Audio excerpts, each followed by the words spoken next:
Welcome to Box Recaps. Today I'm going to explain the movie Elysium, released in the year 2013.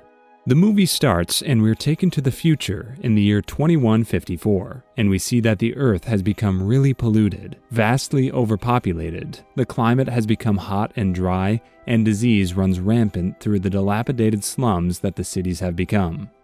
The world is now divided in just two types of people. One is poor who live on Earth among all these newly found diseases, and the others are the wealthy. The wealthiest people have fled the planet and taken refuge on Elysium, which is a Stanford Taurus high-tech space station just beyond Earth's atmosphere. Elysium is actually a utopian city where they have no sadness or sickness for that matter. While those on Earth are policed by ruthless robots, Elysium citizens are governed by President Patel in a utopian setting which includes access to private medical machines called medbays. This is an amazing thing that offers instant cures for an ailment or injury a person may experience. These are privately owned chambers, and people put them to use whenever they are sick. They can also heal any kind of physical injury very quickly, which is of course not possible for the people living on Earth. Life on the Elysium is great and comforting, but at the same time, life on Earth is the exact opposite of that. Since they're governed by the mindless robots, these robots often beat people very badly, as they happen to have a policy they call the zero tolerance policy. We then go on to see a young boy named Max DaCosta and his young girlfriend, Frey Santiago. They're living in the ruins of Los Angeles, where the surrounding area is now a vast desert and people live in nothing more than small shacks. Frey can read, and she reads Max stories about Elysium. Max lives in an orphanage with a kind nun. The nun is shown telling the boy that he's born to do something great. Max wants to make his way up to Elysium and take Frey with him as soon as possible, and he tells Frey that it is his promise to her that he is going to take her up there one day. Frey takes a pen and marks on Max's hand. She inscribes a circle and the letters M plus F. The scene then changes to years later, and we see that he's 36 years old. Max happens to have numerous tattoos on his body and wears an electronic ankle bracelet. He seems to be into some criminal activities, and we learn that the nun who used to take care of him when he was a child, she is no more. It is also revealed that he and Frey lost contact a long time ago. He's preparing to board a bus to travel to his job. We learn that he's doing a normal job now at Armadine Corporation. This is a factory where weaponry for the robot police is made. As he makes his way to his workplace, two security robots approach him as he's standing in line. When asked what he's carrying in his pack, Max answers with a sarcastic tone. They rip off his backpack, then hit him twice, breaking his wrist. He's a felon, a former car thief, and on parole, so he's frequently singled out for harassment. Max, identified as number 6722, makes his way to the hospital where he sees Frey, now a nurse. They accidentally meet at the clinic, where he goes to have his arm treated. The two catch up on what has been going on in their lives, while the girl tends to his wounds. Max asks her to have coffee with him, but she declines, and tells him that she has to go now, as the other patients are waiting for her. We notice that this hospital is so full of people, which indicates that it has become a normal thing now. The hospitals are always overpopulated because there are so many people, and on top of that, there are so many diseases. Max had been ordered by the robots to go see his parole officer, another robot. The parole officer robot can detect attitude, and it doesn't like Max's, so his parole is extended. The robot then offers Max a pill to help calm his heart rate, which it has detected is elevated. Max smirks and turns it down. Max then makes his way to work, where the boss goes on to deduct half of his wage as he's late. The company where he works at is run by John Carlyle, who himself happens to be a resident of Elysium. He stays on Earth just because he has this big company and does not care about anything other than the company's profits. He happens to have no sympathy for his workers whatsoever. We then see that through an illegal immigration operation, some of the people in Los Angeles were able to come up with some money which they used to acquire Elysium identification brands on their wrists. Then they board 3 dilapidated-looking shuttles which take off and fly towards Elysium.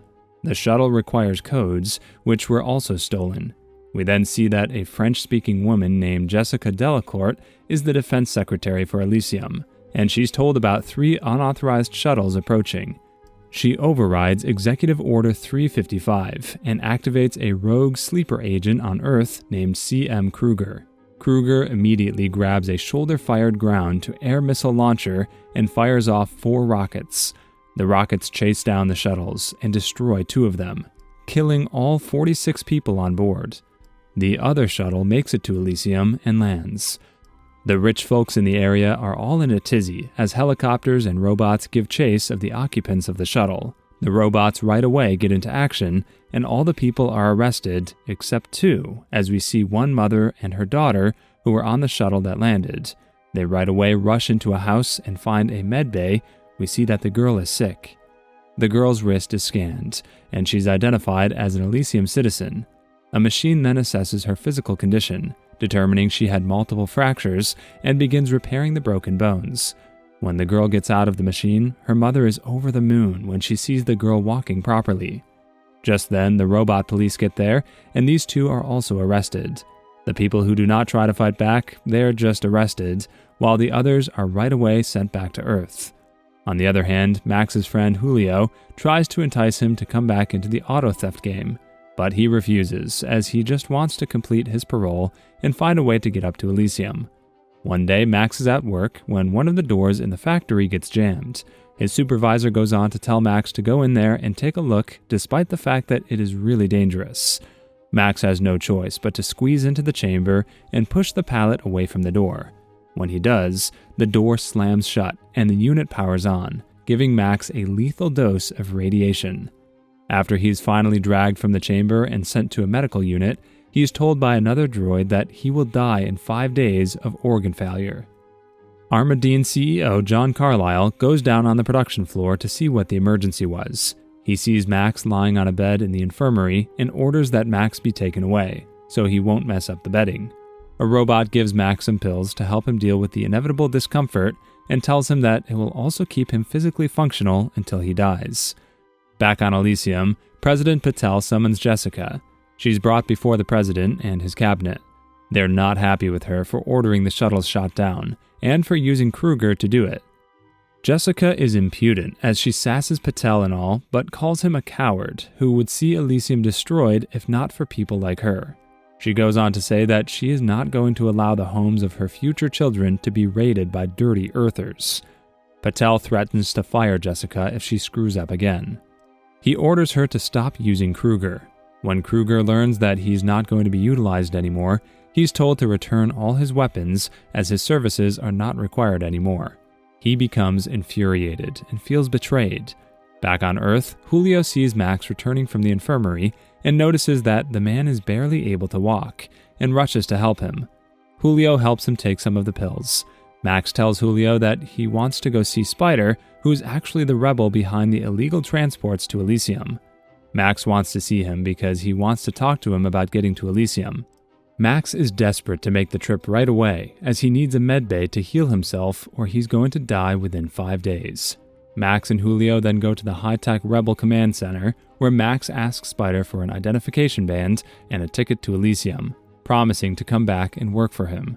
He reminds Spider that he did 3 years in prison for him. Spider decides to make Max an offer. He says that if Max plugs into the brain of one of Elysium's high-ranking officials and obtains passcodes and other secret data that would provide Spider access to money, then he'd make sure Max was able to get to Elysium. Having no other choice, Max agrees. Max's physical condition is bad, so Spider decides to help with that. He attaches a third-generation powered exoskeleton to Max's body and wires a data collection device to his brain. The exoskeleton gives Max the strength of a droid. Max tells Spider that his friend, Julio, should also be included in the deal. It turns out the man he has to plug into is actually the CEO of his company, John. On the other hand, Jessica, vowing to protect Elysium and her own power, bargains with John to create a program that can override Elysium's computer core to give her the presidency. John would be beneficiary of a 200-year contract to provide essential services to the community of Elysium. He works up a new computer protocol called Saber Cerebral Defense and programs it into his own brain device. He also encrypts it with a denial system that would kill anyone attempting to download and use the program. After doing that, he boards a shuttle for a flight to Elysium. However, this shuttle is shot down by Max and his team before it leaves Earth. They get to the CEO, and just as they're about to get the data from his brain, a droid confronts them, and there begins a shootout between the two parties. They defeat the droid, and John is also shot amidst the shootout. This confrontation ends with Max getting the required data from John's brain.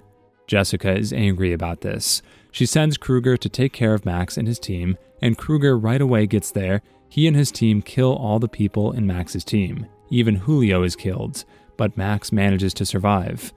Jessica is now angry because she knows that Max now has access to the data in John's brain, and that data also includes the information about her plan to overthrow the president. In the meantime, Kruger deploys 6 tracking discs that start flying around the city, attempting to locate Max, and Jessica issues a no-fly order for all craft in the Los Angeles area, so that Kruger can search unimpeded. Kruger now knows what the data transfer between John and Max was all about. Max goes to see Spider and demands he fly him to Elysium immediately. Spider tells Max that there's a no-fly order in effect and it can't be done. Spider then connects to the port in Max's head to see what data had transferred from Carlisle's head. He quickly realizes it's a reboot program for Elysium, which is a thing of tremendous significance. Max then goes to see Frey, who tells him about her daughter. She is just 19 years old, and she's really sick. She can only be treated on medbay, or she's going to die within a few days. She tells Max to take her daughter to Elysium with him, but he says that he's being hunted by various dangerous people, and he does not want to include her little daughter into all this. When Max leaves, Kruger and his men capture Frey and her daughter. Max goes to Spider and learns that the data in his brain contains the code to reset and reboot the entire Elysium.